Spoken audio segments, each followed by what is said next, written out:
Goeiedag, my naam is Warren Lotter, ek is van Soter familiegemeente hier in Parow en dit is vir my 'n wonderlike voorreg om saam met julle te kuier rondom die woord van die Here en ons gaan bietjie praat oor gebed en 'n spesifieke gebed en dit is daai een wat die Here Jesus vir sy disippels geleer het en ons gaan daar lees in Matteus hoofstuk 6, maar voordat ons dit doen, kom ons maak ons oë toe en ons bid, ons praat met die Here. Dankie Here vir die voorreg om u woord oop te maak.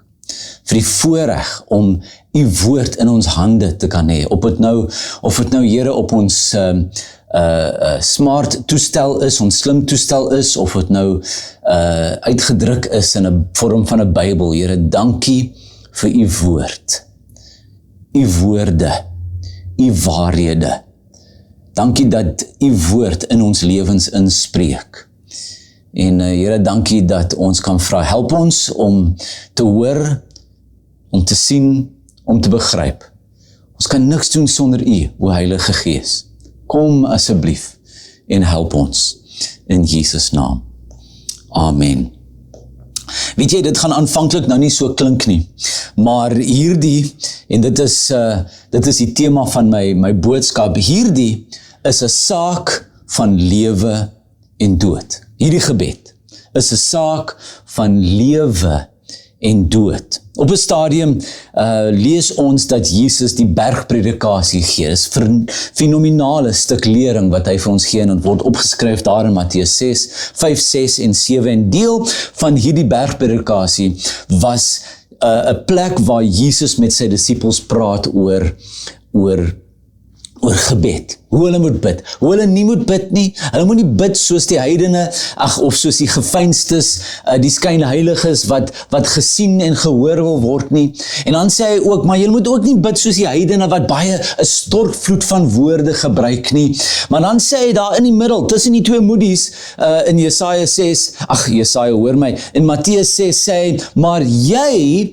wanneer jy bid, so jy gaan bid, want mense bid, ons bid, en hy leer sy disippels hoe om te bid, maar jy, wanneer jy bid, gaan in jou binneste kamer, en maak die deur toe, en bid tot die Vader wat in die verborgenheid is so mooi, die Vader wat in die verborgenheid is, en dan sê hy, en die Vader wat in die verborgenheid sien, sal jou beloon. En dan gaan hy verder en hy praat oor die heidene en hoe hulle die stortvloed van woorde, maar ek wil net, voordat ons by die eintlike gebed uitkom, wil ek net hierdie vers lees en hy sê, moenie soos hulle wees nie. En dan sê hy die volgende, want julle Vader weet wat julle nodig het, voordat julle hom vra.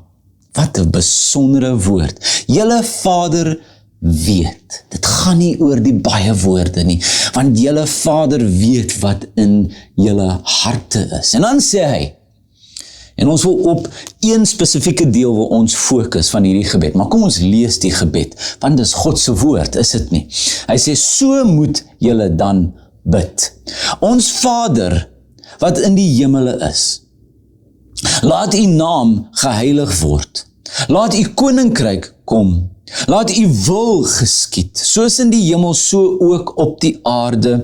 Gee ons vandag ons daaglikse brood en dan hierdie woorde en vergeef ons skulde. Ons gaan net daarby stil staan. Ek wil dit verder lees, want dis God se woord, want hy sê, vergeef ons skulde, soos ook ons hulle vergeef wat teenoor ons skuldig staan.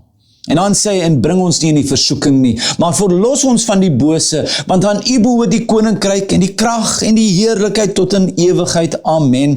En dan sê hy daarna, dan sê, maar as julle nie mense hulle sondes vergewe, dan sal die Vader julle nie vergewe nie. Maar ek wil stil staan by hierdie saak van lewe en dood.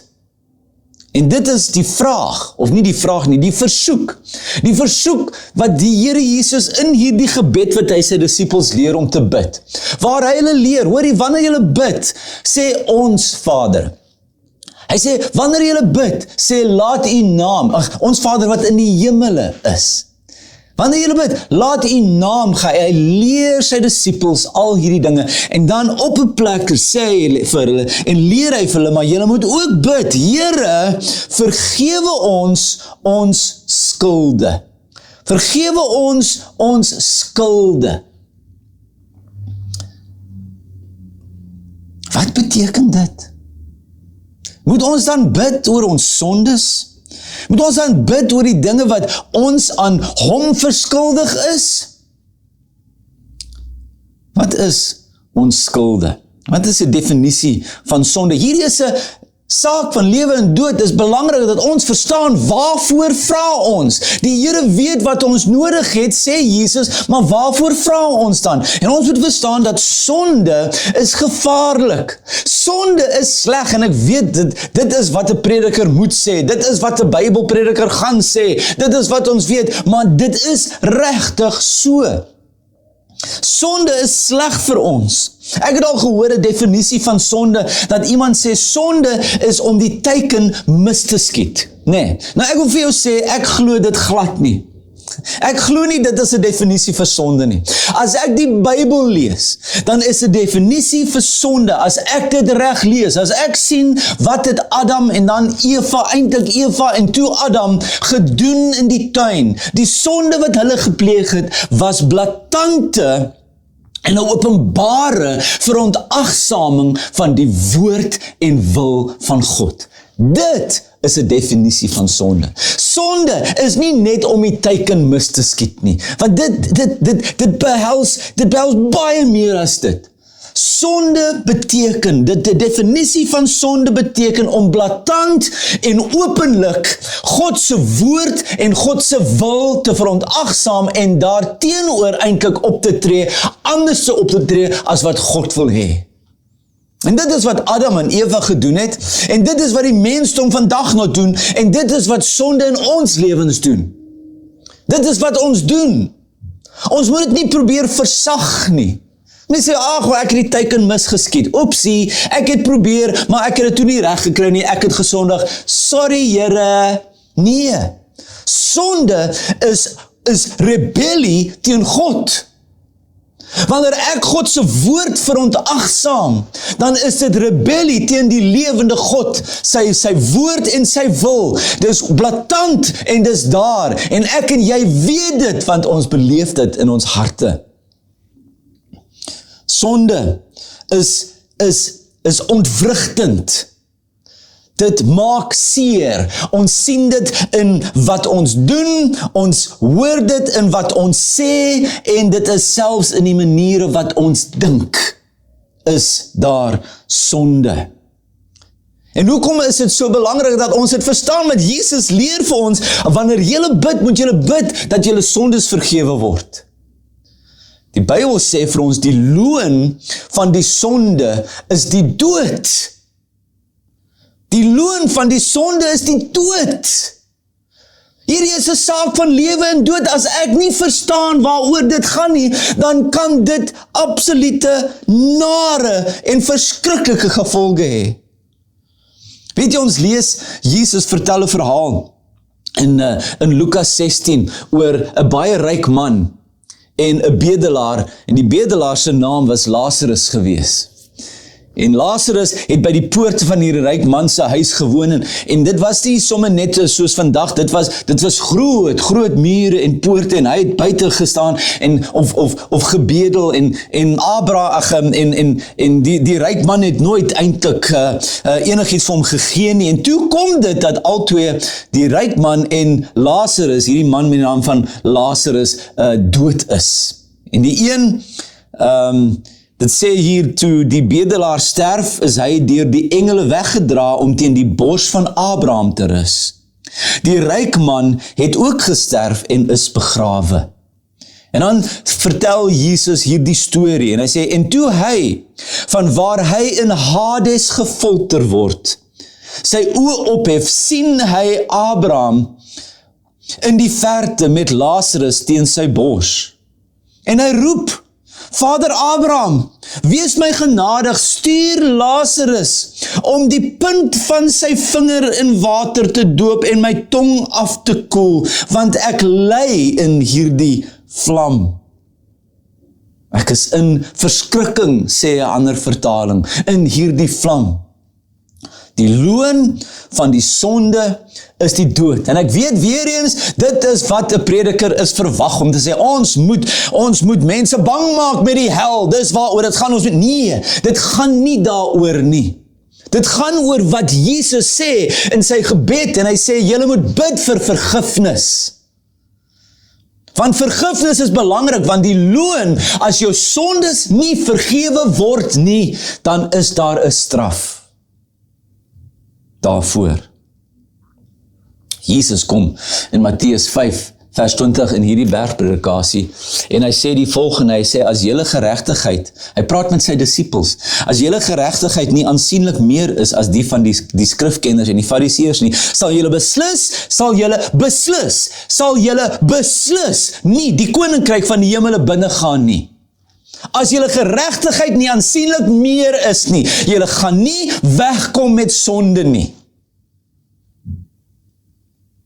Jeremia sê die volgende in Jeremia 17, hy sê die hart is bedriegeliker as alles. Dit is ongeneeslik. Wie kan die hart versaan? En dan sê ek, die Here wat praat, deursoek harte en toets niere, om elkeen te vergeld volgens sy optrede, volgens die vrug van sy dade. Van dit wat in die hart, dit wat in die woorde, en dit wat in ons dade is. Hierdie is 'n saak van lewe en dood. Want die loon van die sonde is die dood. En die sonde is nie net in wat ons doen nie, dis nie net in wat ons sê nie, dit is hier in ons harte. Ons dra dit met ons saam. Dawid bid op 'n stadium, deurgrond my en ken my hart, o Here, ken my gedagtes. Kyk of daar nie 'n weg van smart is nie. In Exodus lees ons hoe die Here homself openbaar aan Moses. Hy daar in Exodus 34 gesê, ek gaan my naam in jou openbaar, en dis pragtig, jy moet dit weer en weer en weer lees, gaan leer dit uit jou kop uit, hierdie naam, en hy roep uit sy naam, en hy sê, die Here, hy is barmhartig en genadig en geduldig en oorvloedig in troue liefde en waarheid, wat troue liefde van verduisende bly handhaaf, wat skuld, oortreding en sonde vergewe. O, dis wonderlik, maar dan sê hy, maar wat beslis niks ongestraf laat nie.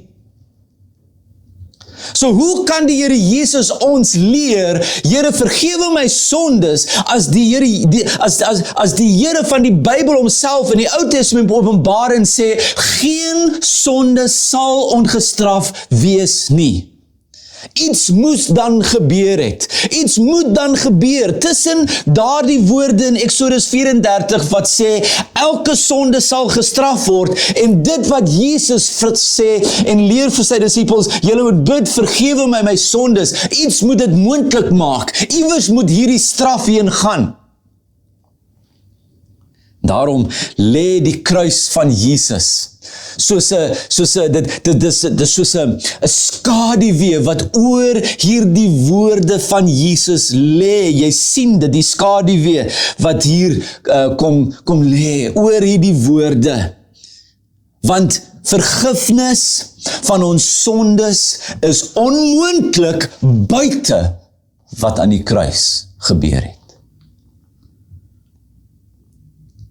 My sondes word vergewe as gevolg van Jesus wat die straf namens my ontvang, en ek ontvang daardie vergifnis deur geloof in hom, deur te sê, Here, ek bely, ek bring my sondigheid, my woorde, my dade, my hart, wat aanhoudend, Here, ek bring dit aanhoudend voor U, help my, Here, ek vertrou op U dat U die straf vir my geneem het. Dit is wat die Bybel sê. Hy sê daar in Jesaja 53, hy sê, hy is egter deurboor vir ons oortredings, hy is verbrysel vir ons sondeskuld, en dan sê dit, die straf wat ons vrede bewerk was op hom, en deur sy wonde is daar vir ons genesing. Hy sê, ons het almal gedwaal, en elkeen van ons het sy eie koers ingeslaan, maar die Here het ons almal se sondeskuld op hom laat neerkom. As Jesus hulle leer om te bid, Here vergewe ons skulde, dan leer hy hulle, draai na die kruis toe, want dit is waar die vergifnis is, van die straf vir jou sondes, is daar op Jesus gelê. Vergifnis vind nie buite die kruis plaas nie.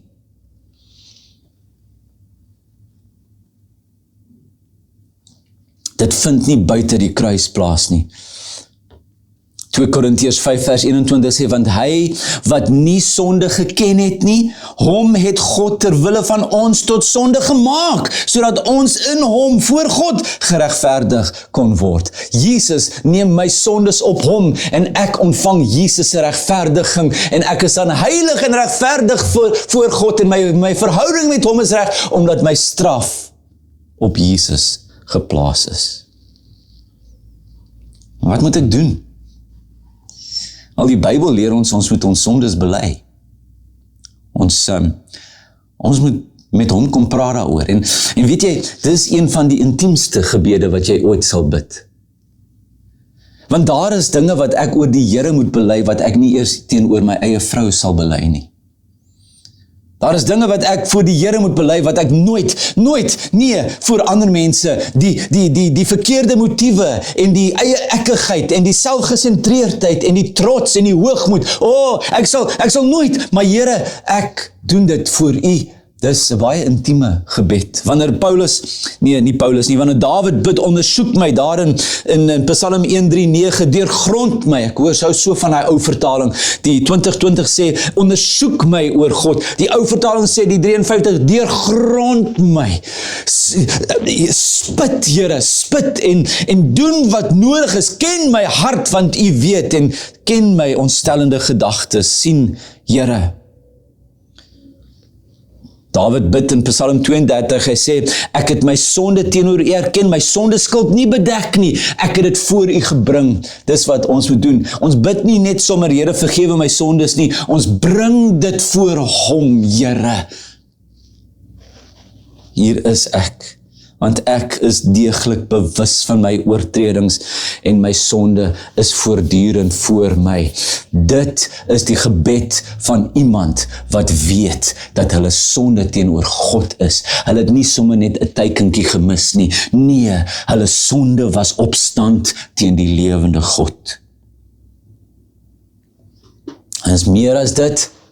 Ons bely dit, ons bring dit na Hom toe, en ons sê, Here, ek wil U hulp vra om op te hou. Ek wil, U moet my help, Here, ek bring my sondes, maar ek wil wegdraai, ek wil my bekeer, weg van hierdie goed af. Ek weet, ek sukkel, ek weet, maar dis wat ek wil doen, en ons lees dit by Dawid. Hy sê daar in daai baie bekende Psalm 51 sê hy, skep in my 'n reine hart, skep dit, Here, doen iets in my, maak my rein, skep dit in my, en vernuwe 'n bestendige gees in my binneste. Laat my weer die vreugde oor U verlossing ervaar. Sien, Dawid het sy sondes openlik voor die Here gebring, hy het hulle bely, dit was intiem tussen hom en God, want die sonde was teenoor God, en hy het gesê, maar Here, ek wil nie aanhou nie, help my dan, help my, kom vul my met U Gees, sou ons in die Nuwe Testament sê, kom skep in my 'n rein hart, maak my nuut, o Here. Dis 'n baie intieme gebed, dis 'n gebed van bekering, maar weet jy wat, dis ook 'n gebed van blydskap. Wat 'n gebed. Dawid weer skryf in Psalm 32 vers 1 en 2, hy sê, gelukkig is die een, wie se oortreding vergewe, wie se sonde bedek is. Gelukkig is die mens, vir wie die Here se sondeskuld nie toereken nie, en wie se gees geen bedrog is nie. Gelukkig, bly, gelukkig is die mens, blymoedig, vol van vreugde is die mens, wie se gebed beantwoord is as gevolg van die kruis. as gevolg van die feit dat Jesus sy sonde kom vergewe. So, liewe kyker, wil jy hierdie gebed saam met my bid? Dit wat Jesus sy disippels geleer het hoe om te bid. In die skadu van die kruis, want daarsonder is daar nie vergifnis nie, want my sonde word op hom, saam met hom vasgenaal, sê Kolossense. Dit wat teen my opgeskryf staan, word vasgenaal, sodat ek voor God regverdig kan wees, maar ek ontvang dit deur my lewe oor te gee aan hom, te sê, Here, my alles is uwe, Here, ek vertrou u vir my lewe, vir my vergifnis. Ek wil nuut lewe, kom skep dit weer opnuut in my. Hierdie is 'n saak van lewe en dood. Want as ons dit nie reg verstaan nie, dan besef ons nie, want daar is net een manier om vergifnis te kry. En dit is in Jesus. En dit is wanneer hy my straf op hom neem, sodat ek sy vrede op my kan hê. En dit is God se belofte in sy woord. Dit is van die begin tot die einde van die Bybel. Dit is waaroor dit gaan. Dit is die evangelie. Selfs in hierdie wonderlike gebed. Dat dit wat my toekom, as gevolg van my sonde, kom my nie meer toe nie. As gevolg van sy kruis. Kom ons bid en sê dankie vir hierdie meester, vir hierdie koning, vir hierdie gebed. Here, dankie dat hierdie eenvoudige gebed wat u disippels leer, ons Vader wat in die hemele is, wat ook daarop uitloop dat u vir hulle sê en leer, vergewe my sondes. Here, dat u geweet het, toe u hulle leer, toe u hulle dit leer, het u geweet, u is op pad na die kruis toe, om dit moontlik te maak, dat hierdie gebed beantwoord kan word. Want sonder die kruis is daar nie 'n beantwoording nie, Here. Sonder die kruis word daar nie vergifnis gegee nie, Here. In die kruis, in Jesus, in vertrou op hom, daar is daar vergifnis. Wanneer ek hierdie intieme gebed, hierdie gebed van intimiteit met u, hierdie gebed van bekering en hierdie gebed van vreugde kom bid. Want geseënd en gelukkig is die mens wie se sondes vergewe is en nie teen hulle getel word nie. En dit is in u Here Jesus. Dankie. Dankie vir die kruis. Dankie vir vergifnis. En dankie vir nuwe lewe. In Jesus naam. Amen.